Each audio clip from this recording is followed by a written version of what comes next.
todos.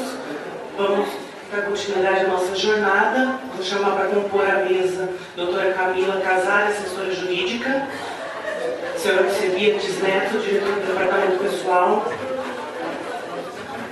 a senhora Aguinaldo Andrade, vice-presidente do CISMAR, a senhora Simone de Pontes, diretora do CISMAR, e o professor doutor Ricardo Nogueira Monazzi, advogado e palestrante de hoje. O Aguinaldo, vice-presidente do CISMAR, para a leitura do currículo do professor doutor Ricardo. Em seguida, iniciaremos a palestra.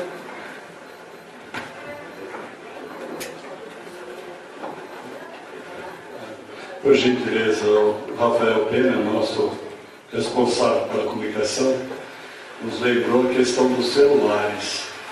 Por gentileza, coloque no VibraCal, fica deselegante e não é um sinal de boa educação, né? Bom, vamos lá. Tema da Assembleia, da nossa palestra de hoje: legislação trabalhista é um assédio moral, a gestão deficiente do poder diretivo do contrato de trabalho como gatilhos do assédio em suas várias vertentes. Pelo Dr. Ricardo Nogueira Monazzi. Muito obrigado, doutor. Só lembrando que ele veio graciosamente para a gente, né? Ele tem um interesse muito peculiar na área. A explanação sobre assédio moral e suas espécies será percorrida também nessa palestra. Poder diretivo abusivo do empregador com viés de assédio moral, alteração unilateral do contrato de trabalho e suas possibilidades de assédio, imposição de jornada extraordinária, caracterização de ato insidioso, as condições de trabalho, as relações de trabalho com poderes de assédio e outras características criminais referentes ao assédio, como relatou para a gente. O currículo: advogado, especialista em Direito do Trabalho, professor universitário de Direito do Trabalho da Universidade Paulista, Unip, campus Araraquara, nas disciplinas Direito Individual do Trabalho, Direito Processual do Trabalho e Direito Coletivo do Trabalho.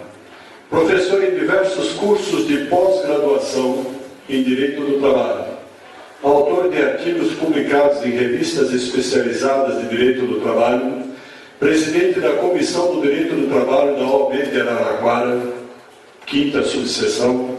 Membro permanente da Comissão do Direito Empresarial do Trabalho da OAB. Membro permanente da Comissão do Direito Empresarial do Trabalho da OAB São Paulo, integrante informal do Programa de Auxílio ao Ensino da USP, da Faculdade de Direito da Universidade de São Paulo, USP Largo São Francisco, OAB, vamos ver se eu vou acertar que eu errei a da célula, 241-255. Doutor, nós agradecemos sua disponibilidade, que a gente possa aprender um pouco da imensidão do conhecimento que o senhor tem para nos oferecer. Seja bem-vindo.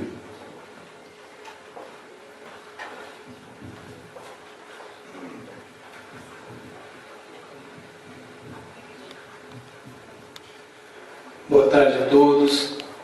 Queria agradecer ao sindicato pelo elegante e oneroso convite de palestrar para uma plateia tão seleta quanto os servidores públicos de Boa Esperança. Agradecer ao município pela oportunidade também aberta e também não podia deixar de agradecer ao convite ou a chancela do convite feito à minha pessoa pelo Ministério Público do Trabalho. Eu quero aqui para vocês tecer alguns comentários essencialmente não só sobre o assédio moral, mas que nós consigamos entender o porquê da tutela, o porquê do cuidado da legislação e da justiça com relação ao assédio moral. Então, nós vamos fazer aqui uma breve introdução sobre o que é o direito do trabalho e, na sequência, vamos passar por todos esses pontos de forma bem didática. E, no final, um vídeo bem curto de 4 minutos. Aqueles que não tiverem um pouco de dificuldade para ler a legenda, depois do vídeo eu faço uma breve conclusão. Bom, primeiramente, nós temos o hábito, quem sempre atua de fora da Justiça do Trabalho, chegar no justiça do trabalho e dizer: nossa, a justicinha do acordo, a justiça protetiva ao trabalhador, a justiça que só acolhe o trabalhador. Agora, ninguém se pergunta o porquê disso. Ninguém se pergunta o porquê que acontece essa proteção. O contrato de trabalho, primeiramente, tem que ser destacado que ele foi feito para continuar. E o exemplo disso é o aviso prévio. Isso não se aplica em muitas das relações, principalmente na de vocês, por serem servidores públicos concursados com a aplicação da CLT, mas significa, trazendo para a prática, que o empregador não espera que você o deixe, nem o empregado espera perder o emprego, razão pela qual existe o aviso prévio. Da mesma forma, existe a prevalência dos direitos irrenunciáveis. Eu estou cansado de receber, na prática, funcionários que chegam com um recibo assinado pelo empregador dizendo: olha, meu empregador pediu para eu assinar esse documento e falou que está tudo quitado. Balela, os direitos do trabalho são direitos irrenunciáveis. Os direitos do trabalhador são equiparados a direitos alimentares, porque o salário invariavelmente vira alimento. Portanto, eu não posso renunciar a alimento. Quem talvez teve a péssima experiência de se separar e ter filhos, a mãe não pode renunciar ao alimento ao filho. Da mesma forma, o direito do trabalho cuida de direitos alimentares. O salário é alimento. Essa introdução serve para dizer que, por que da proteção? Porque estamos falando de um contrato que infelizmente nasce desequilibrado. Não é o caso de vocês, mas a maioria dos trabalhadores do nosso país chegam e analisam uma vaga pré-existente e aceitam aquelas condições sem a possibilidade de discutir. Então nós temos de um lado o poder econômico do empregador versus a necessidade do empregado por aquele emprego, por aquele salário, e ele se adequa àquela situação. Então, a justicinha, ou a justiça do trabalho, chega por meio da CLT, com o seu arcabouço legal, e faz um equilíbrio nessa relação, fazendo com que, a partir daquele momento em que uma relação que nasce desequilibrada e uma relação que nasce já com um desequilíbrio enorme face ao poder econômico versus a necessidade minha de empregado, a lei vem e me equipara. Da mesma forma, é o processo do trabalho. O processo do trabalho, de uma certa forma, ele vem também dar contornos a essa igualdade. E com essa breve introdução, eu encerro dizendo que, por tudo isso, não tem como nós darmos prevalência ao documento. Porque quem emite o documento, o olerite, o controle de ponto, quem emite o termo de rescisão é o empregador, que já nasceu com o privilégio, que já nasceu com uma relação onde prevalece as suas condições econômicas sobre as condições necessitadas do empregado. Portanto, prevalece a justiça do trabalho, e aí vem outra indagação daqueles que operam no direito, vem uma outra indagação, no seguinte sentido: olha, eu tenho inúmeros documentos, vem uma testemunha e prova a jornada de trabalho ou assédio, e o juiz acolhe. Lógico, há uma prevalência dos fatos, da prova do chão de fábrica, da prova do chão da prefeitura, sobre o documento. Eu não tenho como dar validade, uma validade sem rasuras, uma validade inquestionável a um documento emitido pelo empregador, se essa relação já nasceu em tese desequilibrada. Portanto, a legislação trabalhista, o direito do trabalho, a justiça do trabalho, visa, de fato, e tem razão de ser, de proteger o trabalhador. Esse é o motivo pelo qual a legislação existe, porque o trabalho digno faz parte do arcabouço total da dignidade da pessoa humana. Seguindo, a gente tem o poder diretivo do empregador, ou seja, o contrato que já nasce desequilibrado, a legislação prevê, por outro lado, o poder do empregador de poder, dentro dessa relação, impor obrigações de disciplina, de fiscalização e de organização. Então o empregador pode, hora ou outra, dizer: olha, vou mudar a sua mesa de lugar porque aqui não está mais adequado pela logística que queremos impor nessa sala. Olha, a partir de amanhã nós vamos fazer uma fiscalização mais rígida de horário em razão do cumprimento da jornada. Ok, faz parte. Acontece que o empregador, e aí nós temos um pouco de história, o empregador, ele é essencialmente verticalizado. Ele está acostumado a mandar, quando não muitos têm o prazer de mandar, né? E aí nós temos um arcabouço histórico que alguns estudiosos dizem que a origem do assédio moral seria com base na nossa colonização, que foi pautada na exploração. Então nós teríamos em nosso gene uma história onde nós estamos acostumados nas relações hierárquicas, relações de trabalho, a mandar, e a mandar com exagero. Onde eu quero chegar com esse discurso histórico? Quero simplesmente dizer para vocês que a lei me dá a oportunidade de exercer como empregador o meu poder de mando. Entretanto, esse poder de mando tem que ser proporcional, razoável, equilibrado, porque se ele for desmedido, ele vai acarretar invariavelmente uma má gestão desse poder e automaticamente pode gerar ao empregador danos morais e danos materiais, ou seja, gerar ao empregador o ônus de pagar a algum de vocês que foi lesado danos morais ou danos materiais. Como que pode acontecer essa má gestão desse tipo de permissivo que a lei dá ao empregador de mandar ou de gerir o contrato de trabalho? Nós temos, dentro do contrato de trabalho, o poder de fiscalizar, como eu acabei de dizer, o poder de punir e o poder de organizar. Se eu mal administro esses poderes, como por exemplo, dou uma ordem em excesso ou completamente fora da sua função e a faço de forma ostensiva, vexatória, na frente dos demais colegas de trabalho, eu estou exacerbando o meu poder diretivo, o meu poder fiscalizatório, o meu poder organizacional que a lei me deu. E a partir daí nós começamos a ter os viés das possibilidades de assédio moral.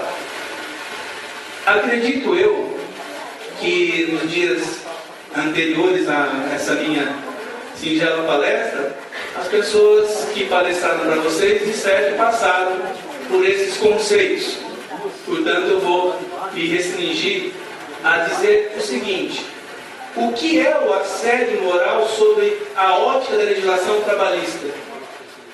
Volto ao slide anterior e digo: é o exercício exagerado, incorreto, de qualquer daqueles vieses do poder diretivo, quando eu excedo na disciplina, quando eu excedo na fiscalização e quando eu excedo, talvez, no poder organizacional.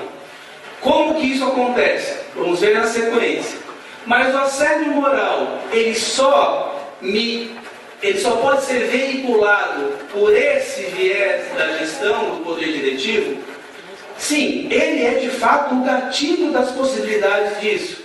Mas ele pode também acontecer de uma forma sexual, ele pode acontecer de uma forma existencial e ele pode acontecer de uma forma processual.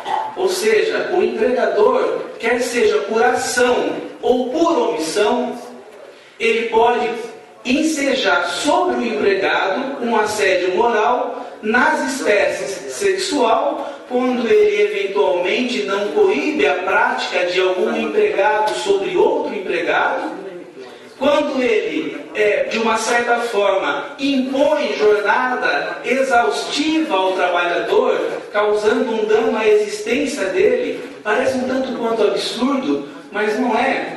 Nós temos, em algumas situações práticas, situações de empresas que impõem a seus empregados jornadas de trabalho corriqueiras de 12 horas. Não aquelas 12 por 36, ou seja, 12 de trabalho e 16 de descanso, mas 12 de forma intercalada. O que a Justiça do Trabalho, o direito do trabalho vem entendendo? Que isso provoca um dano de ordem existencial. Eu estou tolhendo ao empregado o direito de convivência com sua família, o direito ao lazer, o direito a conviver com seus filhos. E como o meio ambiente, sob a ótica constitucional, ele tem que ser equilibrado, e nós não podemos fazer uma visão restritiva desse conceito, não é meio ambiente, né, planta, animal, terra, ar e água, mas meio ambiente inclui-se o meio ambiente artificial, que é o meio ambiente do trabalho. Quando eu falo em dano em assédio moral por via existencial, é quando o empregador está impondo ao seu empregado uma jornada exacerbada. São situações que talvez, aos olhos de todos nós, estejam tanto quanto longe da realidade, ou às vezes está tão próxima que nós podemos citar até exemplos de familiares que trabalham para a empresa X, Y, Z e sofram isso. Portanto, o assédio moral é qualquer conduta discriminatória, abusiva, reincidente, e aqui está o X da questão. Não vou falar palavrão porque eu vou me controlar hoje, mas eu sou desbocado. Quando eu chego para alguém que eu tenho uma certa liberdade de amizade, e eu chamo a atenção e falo um palavrão, PQP, por que você não fez isso? Isso pode ser encarado de uma forma natural, não foi ofensivo. Agora, se eu tenho uma conduta arbitrária, reiterada, e eu falo PQP a todo momento, por qualquer descumprimento de ordem, na frente de todos os outros pares que trabalham comigo, eu estou tendo a concretização desses 3 requisitos. Eu fui discriminatório, eu fui abusivo e eu fiz isso de forma reiterada. Vejam, às vezes, como a lei parece absurda. Quer dizer que se eu te mandar PQP uma vez, não é assédio moral. Se eu te mandar de forma reiterada, é assédio moral. Desculpe a minha franqueza, mas é uma forma didática de colocar para vocês o que a lei quer dizer com conduta reincidente. Por outro lado, existem outras situações em que eu posso, de alguma forma, praticar um ato que, mesmo que não seja reincidente, ele caracteriza assédio. Como, por exemplo, um homem ou uma mulher que parte para cima de um homem ou de uma mulher, ou enfim, uma paquera de uma forma geral, mas uma paquera ostensiva, aonde se chega até vias de fato, para não falar outro palavrão, isso não precisa de uma conduta reiterada. Ela tem que ser punida. Até porque, dependendo da forma em que isso se deu, isso pode ser equiparado a uma tentativa de estupro. Porque o estupro não é a conjunção carnal vias de fato concretizada. Eu posso tentar viabilizar um estupro.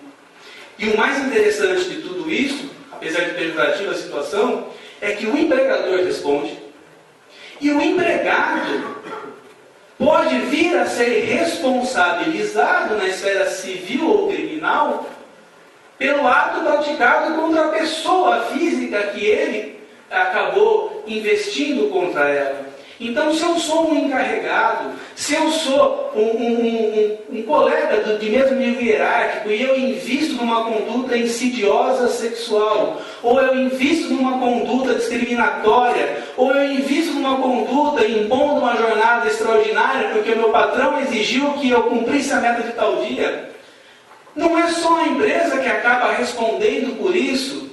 Não é só o empregador que responde independentemente de culpa, porque a responsabilidade nesse caso ela é objetiva. E aqui vai o destaque, né? Quando a gente fala tecnicamente responsabilidade objetiva, é aquela que independe de culpa.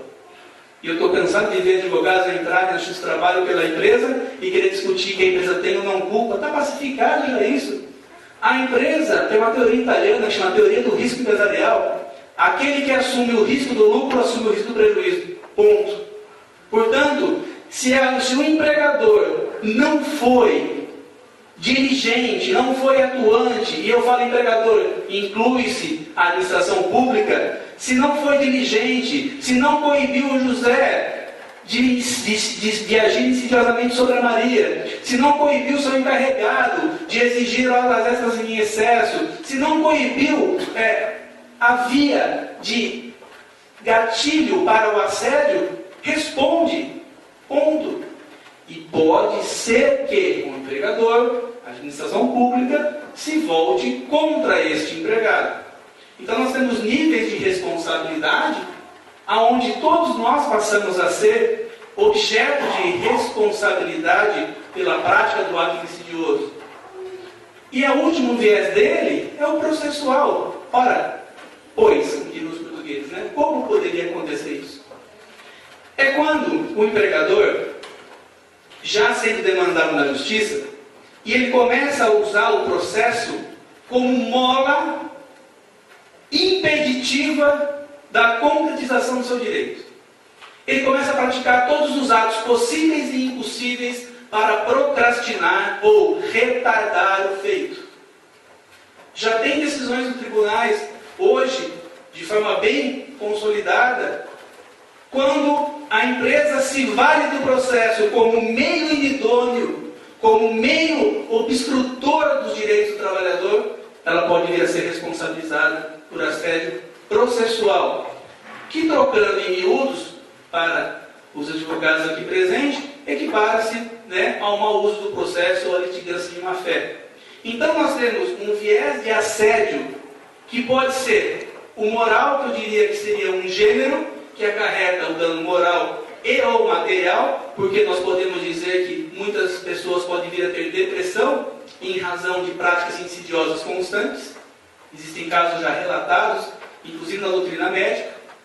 Sexual, quando eu não tolho uma conduta abusiva de uma pessoa sobre a outra com contorno sexual. E o existencial, quando eu imponho horas extras. Como um singelo exemplo. Quais são as possibilidades do assédio moral? Eu tenho o assédio moral do superior para o subalterno, esse é o típico, e é esse que tem a origem na colonização, segundo alguns historiadores.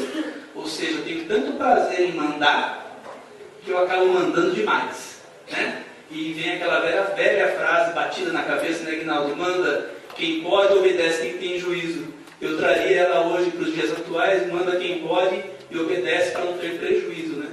Porque com a crise que está, ninguém quer perder o emprego. E aí acontece essa tipo de situação. Então, o assédio moral pode vir de cima para baixo, é o mais básico, mais corriqueiro. Ele pode ocorrer sim de nós, chão de fábrica, de nós, escritório, para o superior hierárquico. São aquelas velhas situações de organização de panelinha contra o chefe, que começa a detonar o chefe, detonar publicamente. Cuidado com o Facebook, cuidado com o Instagram, cuidado com tudo que possa exteriorizar a imagem de alguém. E aí nós podemos caracterizar um assédio moral do subalterno para o superior. E quem vai ser o responsável? A empresa ou o empregador, porque o objetivo, a responsabilidade, porque ele não teve o cuidado para coibir isso. Entretanto, se identificado, ele pode voltar civil e, eventualmente, criminalmente contra quem praticou esses atos. E ele pode acontecer entre os mesmos níveis hierárquicos, ou seja, entre nós, companheiros de mesa de lado, entre nós, companheiros de repartição, quando eu me volto dioturnamente contra o meu colega do lado, quando eu trato o meu colega do lado com total desrespeito, quando eu trato o meu colega com menosprezo, de forma reiterada, de forma abusiva, de forma discriminatória. Portanto, o assédio moral se exterioriza também de cima para baixo, de baixo para cima e na via horizontal.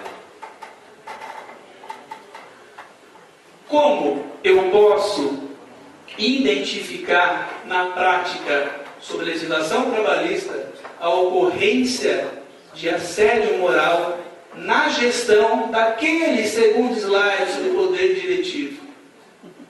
Lembrando que o poder diretivo do empregador está no artigo 2º da CLT, quando é classificado o empregador, que é aquele que assalaria, admite, emitir ordens, nessas palavrinhas mágicas estão dissecado ou esterilizado o poder de mando. Vamos aos exemplos de gestão contratual que gera assédio moral. Constrangimento, excesso no exercício do poder disciplinar fiscalizatório. Parênteses. Nós estamos muito acostumados a ver a seguinte frase. Volto a dizer, não no caso de vocês, que vocês têm a bendita estabilidade, né? Mas, no dia a dia, estou cansado de ver. Ó, seguinte, fulano, ou você faz isso, ou vou te mandar embora por justa causa. Nós temos que entender que a justa causa, ela não é dessa forma como vem sendo aplicada no dia a dia. O Brasil é um país muito engraçado. O Brasil, para vocês terem uma ideia, existe uma Organização Internacional do Trabalho que é a nossa, que é ela quem exara, ela quem veicula as normas mais genéricas e aplicáveis ao direito do trabalho no mundo, e aí o país adere ou não àquela norma. Existe uma convenção chamada, uma convenção de número 158, que veta a demissão sem justa causa. Ou seja, aquela demissão que nós estamos acostumados a ver, o empregador olha para a sua cara e fala, não estou mais afim de ver você aqui, tchau, sem motivo, ela é hoje vedada pelo ordenamento, entre aspas, jurídico internacional, por essa convenção.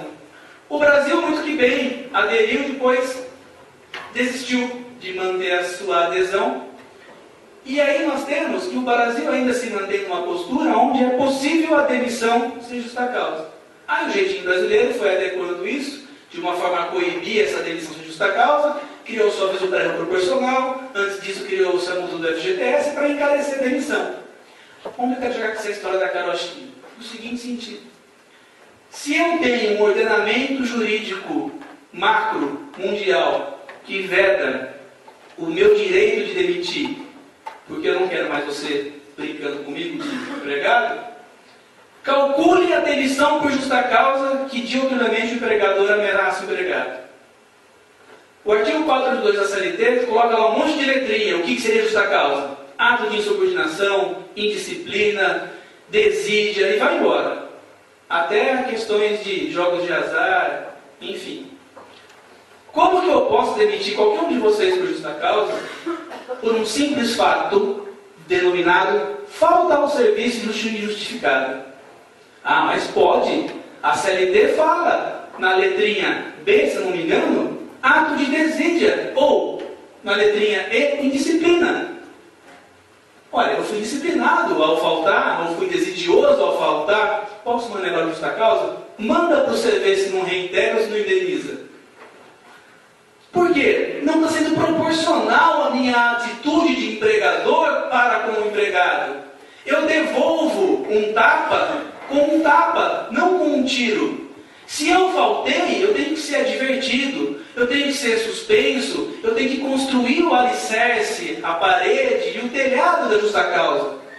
Por outro lado, se eu agrido o meu colega de trabalho em flagrante, sou pego desferindo soco no meu colega, ok, é proporcional à demissão por justa causa.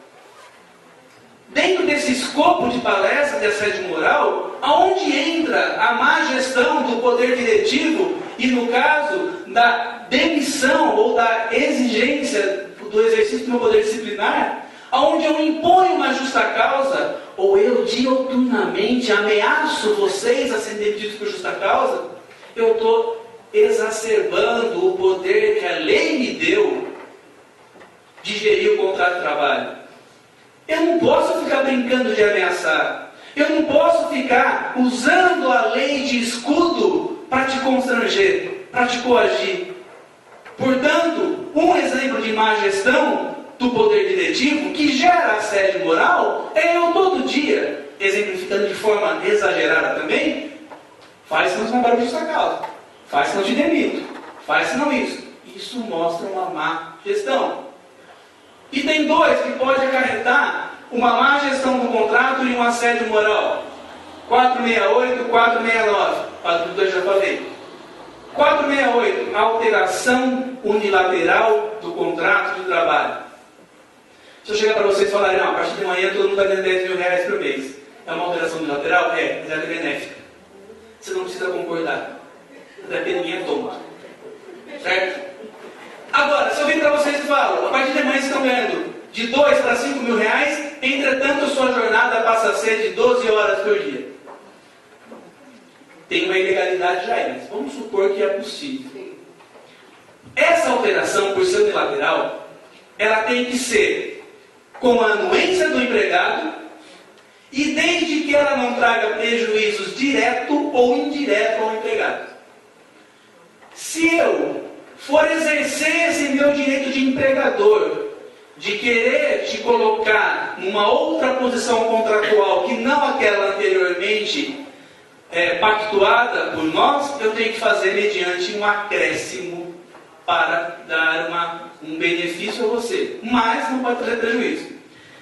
Se eu quero fazer essa alteração e todos os dias eu te pressiono a aceitar, ou pior, eu faço e quero que você se exploda, isso pode trazer danos à esfera moral do empregado, porque pode estar maculando o seu psicológico diante de uma colocação, de uma situação em total desacordo com o que foi contratado. Caiu uma prova da OAB. Um cara trabalhava numa empresa de logística, ele tinha mais de 50, 60 anos de idade e foi implementado um sistema de controle de entrada e saída de carga via GPS. E no exemplo do problema, esse cara não se adaptou. O que a empresa fez no exemplo? E vai dar assédio moral. Você não se adaptou? Tudo bem, não tem problema, isso é verdade. Tem 20 anos de casa, gente boa. Fica naquela salinha ali, tem uma cadeira, vai ficar lá o dia inteiro. Beleza? Ou seja, o cara ficou encostado em um canto, ganhando. Ah, mas está ganhando, vida boa, tudo que o empregado quer. Mentira! Com raríssimas exceções, né, nós não podemos jogar todo mundo no mesmo saco. Isso significa assédio. Quais são os dois principais núcleos do contrato de trabalho? O trabalho e o salário. Negou-se, para esse exemplo que eu dei, negou-se o trabalho. Assédio moral. Ponto. Não tem discussão. Portanto, a hora que eu faço uma gestão com base no 468, em que eu posso fazer alteração, desde que não cause prejuízo direto ou indireto, mas eu uso isso como álibi, como ferramenta para te constranger, para te coagir, para te perseguir, isso tem muito em qualquer esfera, na pública ou na privada, eu estou dando um grande passo para ter uma condenação por assédio moral. O 469 diz respeito àquelas mudanças, que no caso de vocês também acabam não atingindo muito, mas mudança de domicílio. A empresa vai fechar aqui, você vai para lá para o meio do Brasil, lá para o centro-oeste. Ou você vai ser demitido. Na crise que está, todo mundo aceitaria. Mas se isso for uma conduta reiterada, se isso for uma administração contratual maléfica ao empregado, se isso lhe causar constrangimento, se isso for ferramenta para constranger, for ferramenta para diminuir, for ferramenta para ferir, para lesar a honra do funcionário, vai acarretar assédio moral. Então aqui nós temos alguns exemplos do contrato de trabalho, e eu já falei no slide anterior a respeito de imposição de horas extras, que causam dano moral, por assédio moral. Ora, pela via do constrangimento, do abuso e do ato insidioso, ora, pelo abuso com relação a causar dano existencial, ora, pelo abuso por causar um dano moral pela via sexual. Olha quantas vertentes nós temos em uma única situação denominada assédio moral. Por isso nós temos que ter muito cuidado na gestão do contrato. O ambiente hostil é a típica gestão de encarregado da subordinada. Por favor, não citem nomes, mas devem ter inúmeras situações que vocês já passaram, daquele cara que chega e um dia o patrão chega para ele, dá um degrauzinho de poder para ele. Aí ele começa a te olhar. E aí, gente, que começa o abuso. É aí que começa o ambiente hostil. A pessoa esquece, primeiramente, ela está sendo burra, desculpa a palavra chula, que o mundo dá volta. Amanhã o banquinho tira debaixo dele e cai. Portanto, o direito do trabalho vem, de certa forma, coibir essa conduta, quer seja nossa, empregados, quer seja nossa, talvez futuros empregadores, quer seja nossa, empregador público, pautado na CLT, porque está, em primeiro lugar, uma coisa chamada dignidade da pessoa humana. E aqui, eu quero que vocês prestem atenção, talvez alguém que esteja no fundo tenha dificuldade de ler, porque a legenda está em amarelo e está mais baixo, mas preste atenção que eu acho que o vídeo é intuitivo. E aí eu concluo.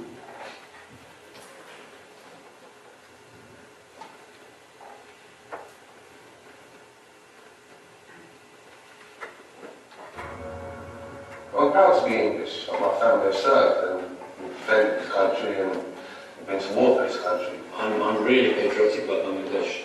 Well, I am 100% Icelandic, yeah, definitely. This is a Kurdish wedding with my mom in the traditional Kurdish cloth. We're just proud black, so that's it. Yeah, I think we are probably the best country in the world, if I'm honest. Think about other countries and other nationalities in the world. Are there any that you don't feel you get on with well, or you won't like particularly? Germany. Yeah, I'm not a fan of the Germans. You might think that a little bit. Particularly India and Pakistan, probably because of the whole, the conflict. There's a side of me that's like, that hates the Turkish people. Not people, but the government. But French? No. You're just left, it's just fact. I'm more important than you.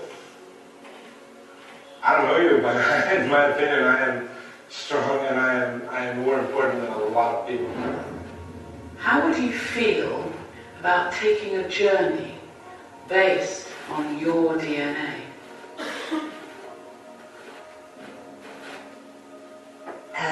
Yeah, I feel very intrigued. What could you possibly tell me that I don't know? So do you know how DNA works? So you get half from mum and half from dad, so 50% from each of them, and they get 50% from their parents, and back and back and back. And all those little bits of your ancestor, they filter down to make you, you. I need you to spit in this tube for me. You spit up to the little black line. That's a lot of spit. Right, the story of you is in that tube. What's it going to tell me?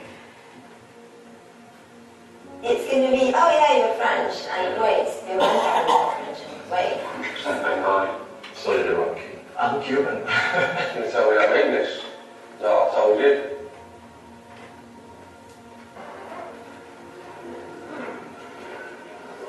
Jay, you come down and join us?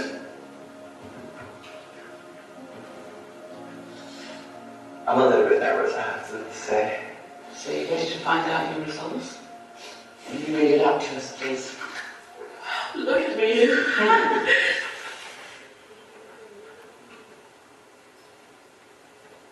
Oh my god. Oh, wow. Shit. I didn't expect that. All of them. Whoa!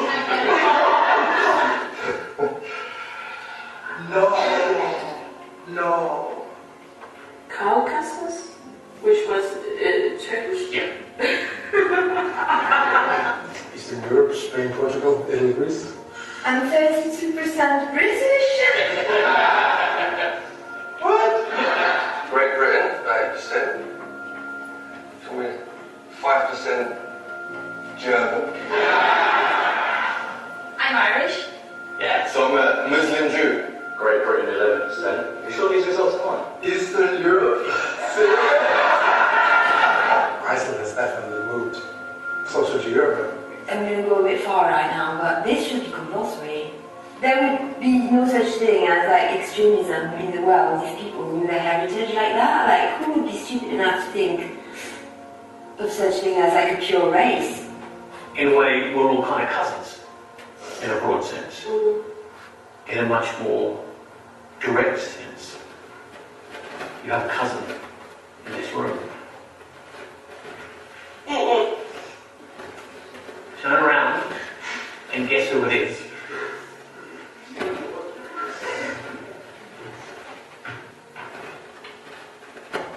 What? What's up? Why don't you come down here and meet your cousin?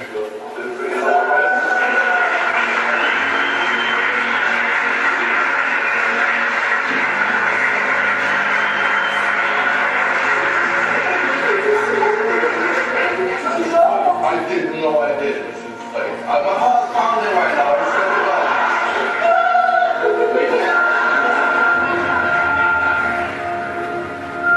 I'm straight for everywhere.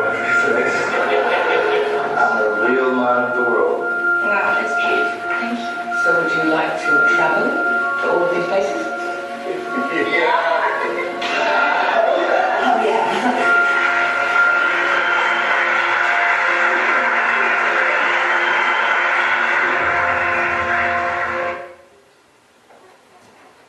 O que eu quero dizer com esse vídeo? O assédio moral, ele nasce a partir, não da história, da nossa prepotência de achar que somos melhores que os outros, ou que somos, como muitos se achavam, raça pura. O assédio moral, quando eu pratico um ato insidioso contra o meu colega ou contra o meu empregado, como comprova o DNA, eu estou maculando, eu estou ofendendo uma parte de mim. Portanto, com apreço à dignidade da pessoa humana, com apreço a que todos somos iguais, com apreço ao ser humano e à parte de mim que existe em cada um de vocês, tenhamos uma postura contra o assédio moral, não nos calando, como diz o cartaz aí fora, mas também, com certeza, não praticando. Muito obrigado, gente.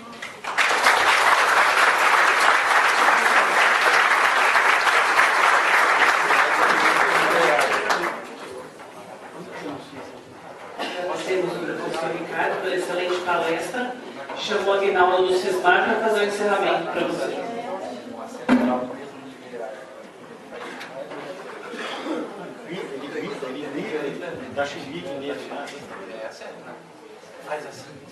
Bom, doutor, nós temos aí uma margem de tempo até as 2 horas. Eu gostaria, se o senhor permitisse, abrir um pouco. Nós não tínhamos programado isso, mas ainda bem que nós somos criativos e temos inteligência, né? Para algumas dúvidas que vocês queiram levantar. Obviamente, não será uma consulta, né? Mas seria mais para tirar dúvidas. Alguém gostaria de fazer alguma pergunta? Não vale pedir inventário, né? Não vale pedir exame de paternidade, tá bom? É questão de relação de trabalho.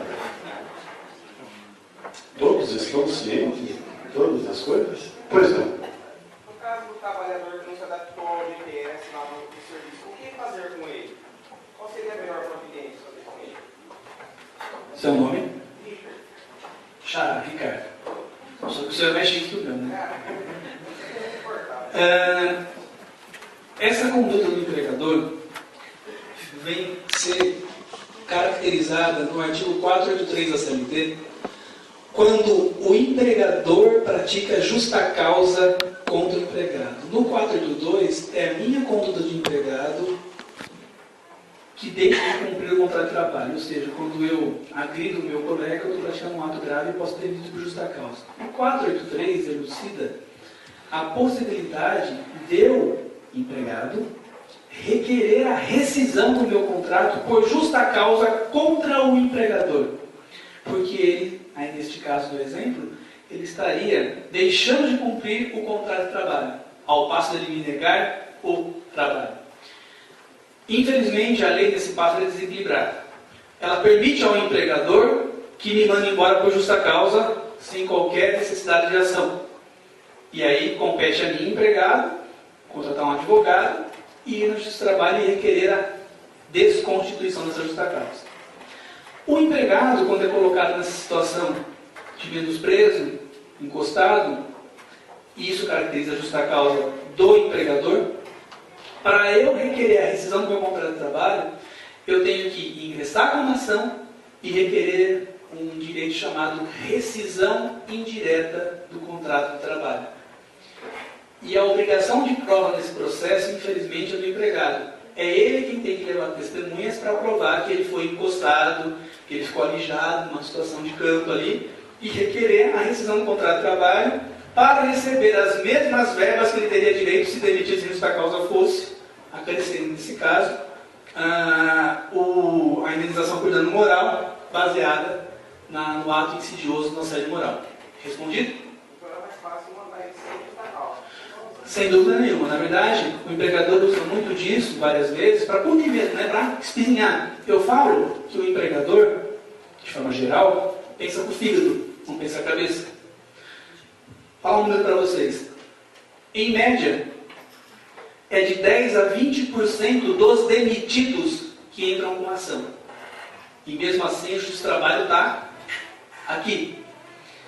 Se o empregador for um empregador péssimo, significa que ele já lucrou em 80%. Porque se só 20 entraram com ação, já lucrou em 80%. O cidadão ainda continua sendo burro, porque a hora que ele entra com ação, ele não é o empregado que está buscando os direitos dele. Ele é o FDP que está querendo ferrar ele porque entrou com ação. Aí o empregado passa a pensar com o fígado, o empregador passa a pensar com o fígado. Por quê? Ora, se ele pensar, não me entenda mal, é acadêmico. Se ele pensar que ele já lucrou agindo erradamente em 80%, e se nós que atuamos no direito do trabalho sabemos que você faz um acordo na Justiça do Trabalho no mínimo 40%, 50% abaixo do que seria devido, ele lucraria de novo. Mas o empresário é burro. Ele pensa, continua pensando com o fígado. São empresas familiares, são empresas patriarcais que têm o prazer de espizinhar o cara que foi entrar com ação contra ele. Né? Então, isso é estudo, isso é até já objeto de alguns estudos sobre isso. Na verdade, né, sempre o álibi, a desculpa, né, é que nós temos uma folha de pagamento muito cara, encarecida por imposto. É verdade.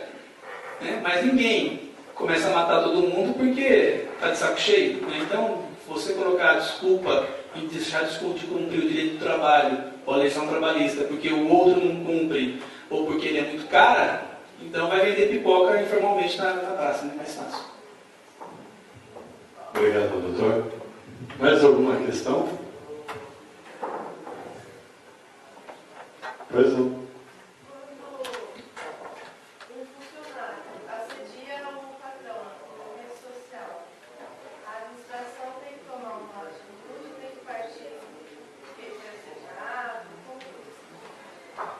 Foi falado aí, mas por favor.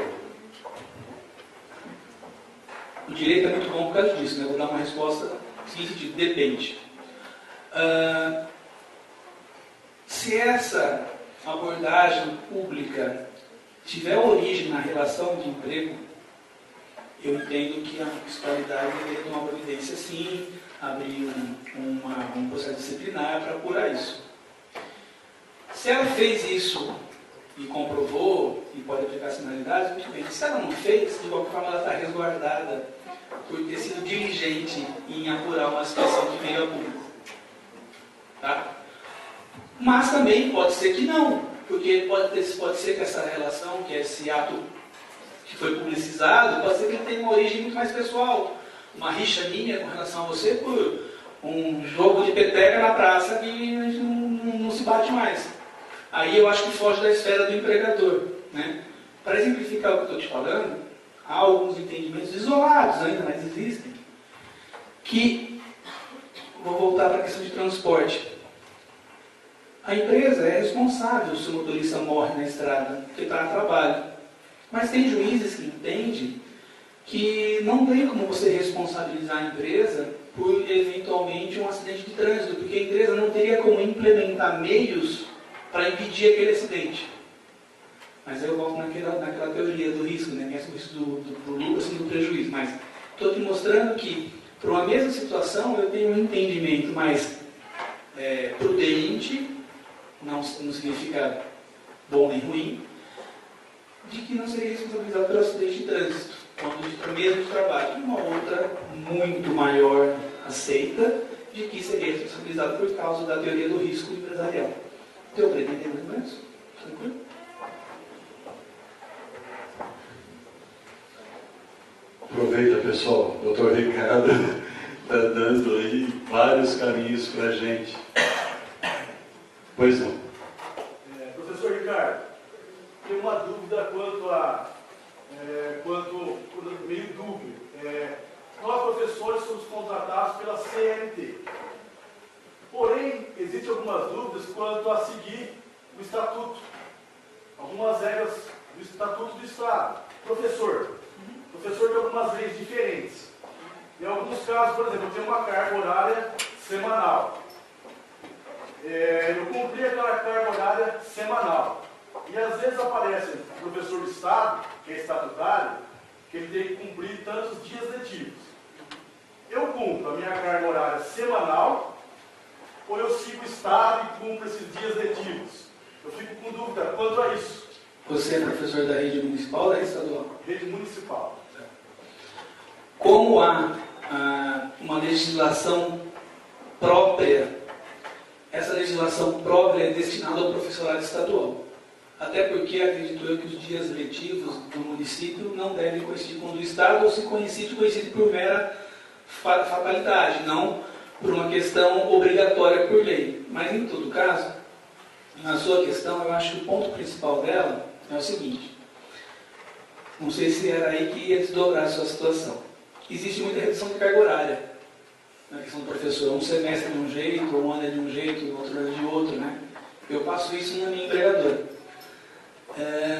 Então, assim, se você é enquadrado no regime CLT, porque o município aderiu a esse regime, né, seguir-se-á de forma preponderante a CLT. Entretanto, existe a lei de diretrizes de base que deve ser observada quando a CLT é omissa. E aqui vai a dica, né? A CLT é omissa em muitas coisas. Então, naquilo em que não houver um amparo da CLT, naquilo que não houver um amparo de legislação própria de ensino municipal, porque o município pode também legislar a esse respeito, aí sim você pode se socorrer à questão da lei estadual.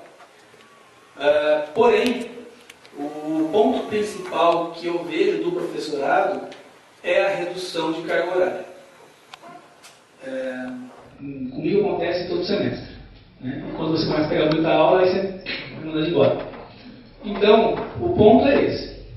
A sua lei-mãe é a CLT, o seu regramento suplementar, subsidiário, é o que o município determina, e na ausência de tudo isso, é a legislação estadual. Portanto, não sei se eu fiz claro se eu respondi a sua questão, mas existe uma escala, uma pirâmide de hierarquia a ser respeitada. Pode falar. Posso dar um exemplo? Fica à vontade. Eu tenho uma carga horária em aulas, vamos colocar, total semanal dentro da escola de 24 horas. E tem uma semana que, seguindo o calendário do Estado, ou calendário escolar, tem o chamado PDP, que o Estado faz. É o DPQP. Para dar os 200 dias letivos. Então eu cumpri aquela jornada minha semanal, das 24 aulas. E tem um PDP, um PQP no sábado. No sábado. Mas eu já cumpri a minha jornada pela CLT, nós todos os professores somos contratados por essas mesmas aulas. Aqui é o padrão, por essas mesmas aulas. Eu sou obrigado a ir ao sábado, mesmo que eu tenha cumprido toda aquela jornada minha, que está no meu contrato, que está na CLT, sou obrigado sim ou não? Orientação legal e prática. Prática vai. Legal também. Por quê? Depois da interpretação ia ver tudo isso. Discutir isso durante o contrato de trabalho é um tanto quanto insano. Porque pode haver uma perseguição, né? Estou pré-jogando, tá, gente? Estou no plano aqui da hipótese. Além disso, nós temos que ver que a justiça do trabalho, ele é a justiça dos desempregados, né? São raros os empregados que entram com a ação. Então, assim, mas na sua situação, eu enxergo, com todo respeito, não estou analisando o caso seu, estou analisando uma pergunta, para ficar bem claro isso de questões éticas.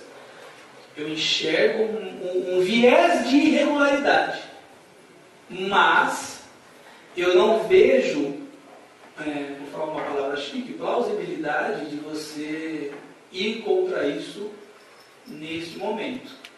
Porque existe todo um cronograma já montado e uma situação pré-existente, e se você deixar de cumprir, nós vamos estar podendo ter indícios contra você de você não estar respeitando o contrato de trabalho ou a legislação. Sim? Porque nós temos algumas obrigações extrínsecas ao contrato, ou seja, aquelas que orbitam em torno dele, que não estão automaticamente inseridas no seu contrato, mas está como regra geral para todos. Então, assim, pode haver uma irregularidade pela imposição, que você pode lutar por ela no futuro, mas também a sua conduta de se omitir, de se voltar contra, de não praticar, com certeza o município também tem motivos para eventualmente te punir e eventualmente te desligar. Mais ou menos isso. Ok? Me respondi, obrigado. Imagina, obrigado a vocês. Se me permite uma palhinha pela experiência sindical, nós temos, na experiência sindical, quando você assina um contrato pela CLT, está previsto dentro da CLT que o seu contrato não se abrange somente em sala de aula, mas em atividades afins previstas dentro do calendário escolar anual e do projeto político-pedagógico da unidade. Se isso estiver lançado em calendário, desde o começo do ano, é factível de execução, de ativação. Se não estiver, você pode se negar. Se ele foi improvisado durante o meio do ano, essas coisas, você pode se negar. Na verdade, a questão não é só essa. Não de se recusar. Porque eu fui em todos. A questão que eu quero saber é o seguinte. Claro, eu acho que tem que ir. A questão é a seguinte. Eu recebo por essas 24 horas aulas. Sim. Quando tem esse PDP alçado, então, a regra, eu iria, mesmo sem receber, para não criar um atrito, e é por isso mesmo. Tem que entrar com uma ação, agora diz, para futuramente ser ressarcido. Na verdade, você recebe. Você recebe o DSR, 1/6 do seu salário, que está embutido no teu salário, exatamente para essas atividades. O pessoal fala, está fora da minha jornada, vou pedir hora extra. Não, você já está recebendo todo mês isso, vem do seu DSR, que é um descanso semanal remunerado, que uma parcela disto, 25% disto, está previsto para essas ocasiões, no caso do professor. Deixa eu entender, então. Claro. Nós ganhamos, a gente cumpriu. 19 salas, 3 HTPIs, ou ATPIs, e 2 HTPCs, ou ATPCs. E a gente ganha por 5 horas livres. Seria essas 5 horas livres, então? Não. Você vai ter a multiplicação mensal da sua jornada semanal. Na multiplicação mensal, o que está acontecendo em algumas prefeituras, e a gente já deu essa palhinha aqui para a prefeitura, algumas prefeituras não estão colocando esse 1/6, né? Que é exatamente para cobrir isso aí. Aí sim, se me permite, doutor, aí sim cabe ação de regularização da jornada. Algumas prefeituras não estão. Precisamos verificar se a prefeitura está colocando o seu salário em 1/6. E quanto à jornada de trabalho, nós temos previsto pela LDB 200 dias letivos e foi definido pelo Conselho Estadual de Educação, que é a abrangência que nós estamos, também esses 200 dias, no mínimo, ou 8.000 horas, tanto um quanto o outro. A aula é importante, foi uma conquista daqui, viu, doutor? Eles conquistaram, na prefeitura, em trabalho conjunto, regulamentação da aula de 50 minutos, efetivamente em lei. E a aula pela LDB, ela pode ir desde 40 minutos a 60 minutos. quando algumas prefeituras cometem o equívoco de fazer o edital, que a hora-aula será de 60 minutos, mas efetivamente 50 minutos, orientação do próprio Ministério do Trabalho, Dr. Vilton Morim, se você oferece 2 oportunidades de jornada ao trabalhador, o trabalhador acata uma, escolhe uma, você não pode recriminar o dele estar escolhendo a menor, que você ofereceu. Isso também já é passivo. Tanto que nós estamos com uma ação agora contra a Araraquara, já que está no TRT, a despeito de todo o desprezo da Procuradora Municipal de Araraquara, na época, que ela quis ensinar a desembargadora onde estava na CLT. Isso foi muito divertido ver essa cena. Só pedir licença, esqueci de fazer um agradecimento muito especial, que você falou, acabou de citar o nome dele. Eu queria agradecer ao Dr. Vilton Morim, que me indicou, né, porque na verdade era para estar ele aqui no meu lugar. Então eu queria agradecer ele, ele está com problemas de saúde, né, com a minha esposa. Um agradecimento público a ele, que é uma pessoa que faz jus ao cargo que ocupa. Né? É uma pessoa muito digna de estar onde está e tem uma prudência na mediação que, se um dia vocês tiverem a infelicidade de ter que participar, né, é uma pessoa muito agradável e muito polida, facilita o nosso trabalho como advogado, como sindicato, como partes. Né? Não podia deixar de fazer esse registro aqui. De fato, merecedor. Só lembrando que dia 29 nós temos uma audiência com ele, caso civil 4. A gente abriu essa audiência, fiscalização e mediação. Claro? Mais alto, por favor. Outra prefeitura é o remanejamento constante de servidores. Os gestores alegam que dentro da mesma secretaria ele pode remanejar o servidor de acordo com a necessidade dele. E geralmente essa remoção vem após alguns conflitos de determinada unidade. Isso pode se caracterizar assédio? O que você está narrando está dentro do poder organizacional do empregador. Se fosse esse remanejamento puro e simples, como você falou no começo da sua fala, porque é melhor a adequação do setor, é melhor para o trabalho, ou mudou a direção, e a direção prefere essa linha de trabalho, não aquela, sem problema nenhum, desde que não te traga prejuízo direto ou indireto. Né? E se essa alteração eventualmente te trouxer maior ônus de hora, ou de atividades, ou de obrigações, de responsabilidade, teria que ter uma contrapartida maior. Primeiro ponto é esse. Se a segunda metade da sua fala, né, houve essa mudança constante, você fica igual, né, um saco de areia, ora para um lado, ora para o outro, de acordo com os caprichos ou necessidades punitivas da nova direção. Se isso for uma característica reiterada, se for uma característica discriminatória, se for uma característica abusiva, tem que ter os 3, pode caracterizar o assédio moral. Se ele remanejou uma única vez, está no Não. melhor local que tem, Isso. ele vai ser esquecido lá. Não daria o assédio moral, mas daria, né, uma possibilidade de uma indenização em razão dos prejuízos que te causou. Por exemplo, o ônibus que você vai se deslocar de maior distância vai te dar um custo maior, ou o seu carro.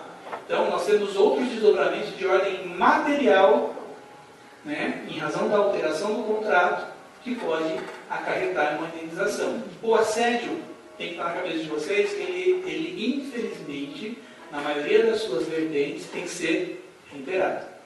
Né? É aquilo que eu disse. Pequei por uma vez, faltando com respeito, pode. Né? Reiteradamente, não pode. Estou exagerando para ficar didático para vocês.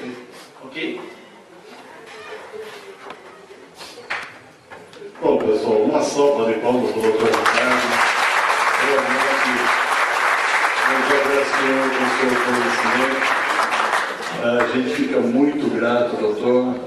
Tinha certeza que o senhor ia iluminar um pouco a nossa escuridão da ignorância.